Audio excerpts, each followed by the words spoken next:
കഴിഞ്ഞ 10 വർഷക്കാലം നടത്തിയ വികസന പ്രവർത്തനങ്ങൾ ജനഹിതമനുസരിച്ച് മുന്നോട്ട് പോയൊരു കാലമാണ്.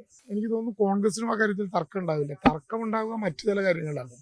രാഷ്ട്രീയം പറയാനില്ലാത്തതുകൊണ്ട് ഏതെങ്കിലും വിധത്തിലുള്ള മറ്റ് കഥകൾ ഇറക്കുക എന്നല്ലാതെ ഇക്കാര്യത്തിൽ പൊതുസമൂഹത്തിന് ഒരു അഭിപ്രായ വ്യത്യാസമില്ലാത്തിടത്തോളം കാലം അങ്ങനെ ഒരു ഭരണവിരുദ്ധ വികാരത്തിന് ഒരു സാധ്യതയും കാണുന്നില്ല.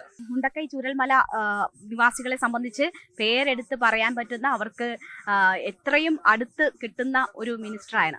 ഒല്ലൂരുമായി ആ നിലയിലുള്ള ബന്ധമാണോ? അല്ല, കടുത്ത ആത്മബന്ധമാണ്. 10 വർഷക്കാലം ഒല്ലൂർ നിയോജക മണ്ഡലത്തിൽ കേവലം ഒരു അതിഥിയായിരുന്നില്ല ഞാൻ. ഏതെങ്കിലും വിധത്തിൽ MLA, ചീഫ് വിപ്പ്, മന്ത്രി തുടങ്ങിയ പദവികളിൽ ജനങ്ങളുമായി അകലത്തിൽ നിൽക്കുന്ന ഒരാളെ അല്ലായിരുന്നു. അവരുമായിട്ട് ഏറ്റവും അടുത്ത് നിൽക്കുക. ചൂരൽമല എന്ന് പറഞ്ഞാൽ കുറഞ്ഞ കാലത്തെ ഒരു ബന്ധമാണ്. ഒല്ലൂർ അങ്ങനെയല്ല, ദീർഘകാലത്തെ ഒരാത്മബന്ധമാണ്.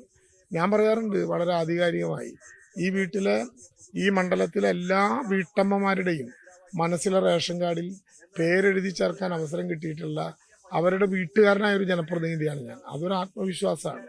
ആർക്കും വ്യക്തിപരമായിട്ടുള്ള സംശുദ്ധ ജീവിതത്തെ സംബന്ധിച്ചിടത്തോളം, അവരുമായി ബന്ധപ്പെട്ട പെരുമാറ്റത്തെ സംബന്ധിച്ചിടത്തോളം, ജനപ്രതിനിധി എന്ന നിലയിൽ നടത്തിയ വികസന പ്രവർത്തനങ്ങളെ സംബന്ധിച്ചിടത്തോളം ഏതെങ്കിലും ഒരു വിധത്തിൽ അഭിപ്രായ വ്യത്യാസം ഉണ്ടാകില്ലെന്ന് മാത്രമല്ല, അവരുടെ വീട്ടുകാരനായ ഒരാൾ മത്സരിക്കുന്ന വികാരമായിരിക്കും ഒല്ലൂരിനുണ്ടാവുക. അത് ഒല്ലൂരും ഞാനും തമ്മിലുള്ള വ്യക്തിപരമായിട്ടുള്ള ആത്മബന്ധത്തിന്റെ കൂടി കാര്യമാണ്.